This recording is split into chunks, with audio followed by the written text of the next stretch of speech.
Okay, what is your name and what office are you running for? Rupesh PATEL. I'm running for councillor in the ward Pihêsiwin.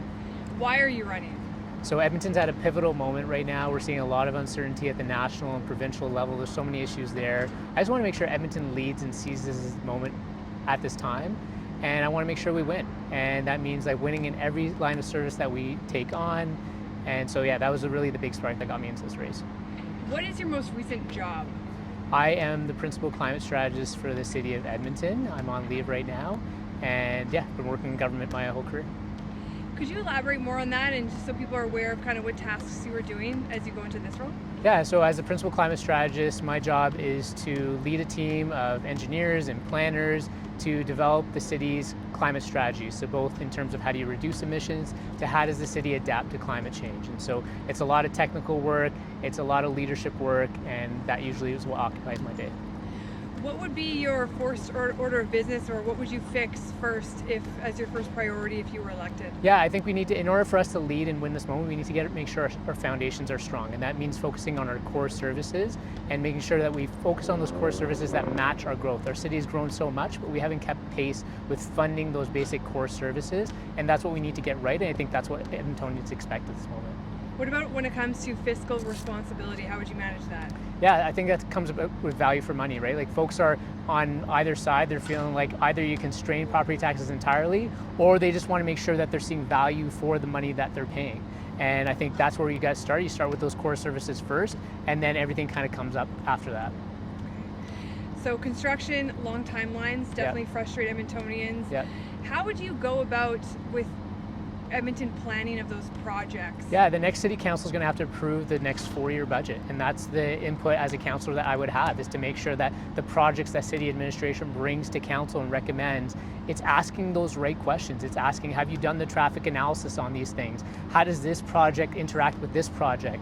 If you're going to do road maintenance in one area and you're also doing a big capital project, how do those two things intersect? And I think that's what's been missing on council, is asking those really important questions. And being someone on the inside, I would know to ask those questions. Where do you stand on land, or infills rather, and what do you think is the path forward? So infill, I mean, has its place for sure, because density is needed. We're in a housing crisis. In my ward, we don't see a whole lot of infill being on the southwest side. I think we need some balance though. To see, 8-unit complexes deep, rich in a neighborhood doesn't make sense for people, especially if it's not designed. Nobody wants these monstrosities beside them. So in my view, I think infill has its place, but having that higher density along major transit corridors, along major traffic corridors, that to me makes sense. And as long as you have good design, to have it deep in a neighborhood where there's no parking requirements and now you have all this congestion and the amenities are not there, to me it doesn't make a whole lot of sense. What do you think about the city's relationship with the Alberta government, and how do you think it should be? Yeah, I take a practical view on this. I might have my own personal policy differences with this government, but at the same time, my job is to represent the ward if I'm elected councillor, and it's to take a practical approach.